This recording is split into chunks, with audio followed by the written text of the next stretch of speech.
All right, now we are going to talk about our last section for this unit, and that is adding and subtracting rational expressions.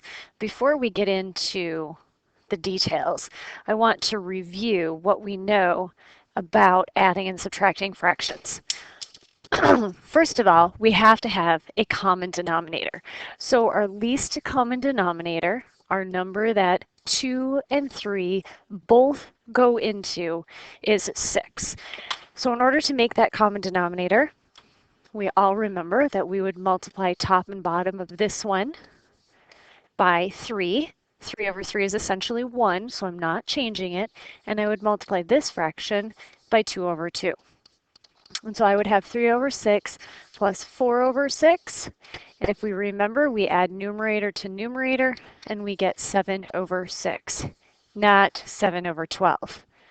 Now over here, 6 and 9 both go into 54 by multiplying them together, or if I did that, I would be too big and I would have to do more reducing. How about using 18?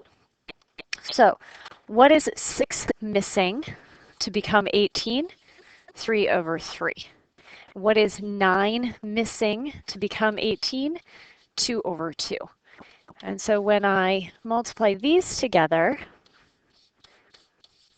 I end up with negative 1/18. And so those are all very simple and straightforward. So we must have a common denominator. So factor the denominators to find and create that common denominator, and we will see some examples of that. Add and subtract the numerators. Keep those denominators the same. That may mean you have to do some distributive properties and some combining of like terms. We're going to talk about distributing that negative. And then you're going to simplify the numerator. You're going to distribute, you're going to FOIL, you're going to combine like terms, and then you're going to factor and see if any of the new pieces of that those added or subtracted numerators cancel with the denominator to make sure our answers are in lowest terms. So let's look at some examples. First example here has for us a common denominator. So all we have to do is add our numerators.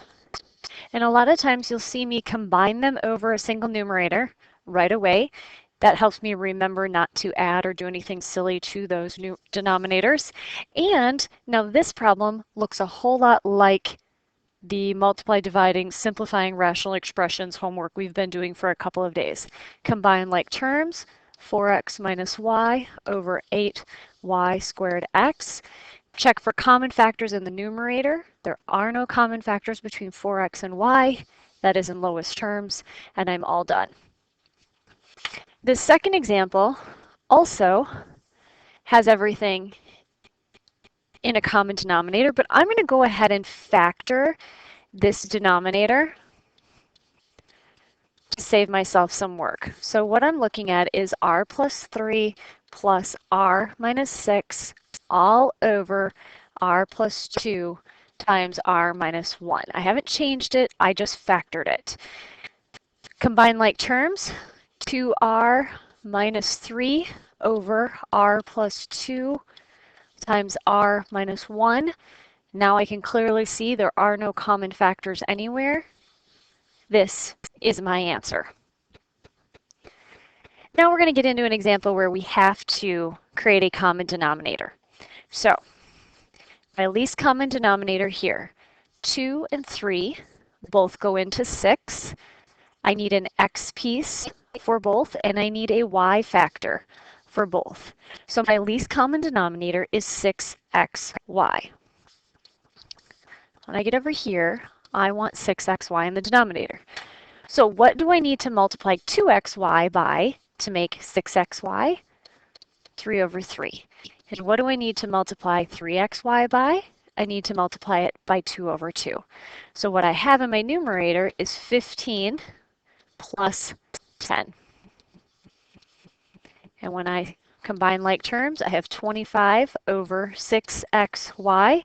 There are no common factors between 25 and 6, so that is my answer. Now the next example, you have to treat those quantities as those expressions as single numbers. So my lowest common denominator, least common denominator, I need an x minus 2 piece because x minus 2 goes into itself, and I need an x minus 5 piece. Those are two separate numbers, and we know from experience, if we think back to our practice examples, if I multiply 2 times 3, that gives me my common denominator. Even here, I could have taken 6 times 9 and gotten 54 and used that as a common denominator. It might have been too big, but I could have used it. When in doubt, just multiply the two pieces together and that will give you a common denominator. So my common denominator is going to be x minus 2 times x minus 5. So what do I have to multiply? I have to multiply this first one by x minus 5 top and bottom. And I have to multiply the second one times x minus 2 top and bottom. And so my new numerator is going to be 4 times the quantity x minus 5 plus 6x times the quantity x minus 2. I'm going to go ahead and do the distributive property on my two products in the numerator. So 4x minus 20 plus 6x squared minus 12x. That is still all over x minus 2, x minus 5. Now I'm going to combine like terms in my numerator, and I'm going to reorder it so that I have the x squared. 4x minus 12x is minus 8x minus 20, all over x minus 2 times x minus 5. I see a greatest common factor in my numerator, so I'm going to factor out a 2. I have 2 times 3x squared minus 4x minus 10 all over x minus 2 times x minus 5. Now I have to check if I can factor this trinomial. So I go off to my side and I say, well, do the factors of 1 and 3 and the factors of 1 and 10 or 2 and 5 combine under subtraction to make negative 4. Well, 1 and 1 and 3 and 10 is going to make 30. And when you go through all of your combinations, you find out this doesn't work, it doesn't factor, and this is your final answer. Now our last addition example, our lowest common denominator here,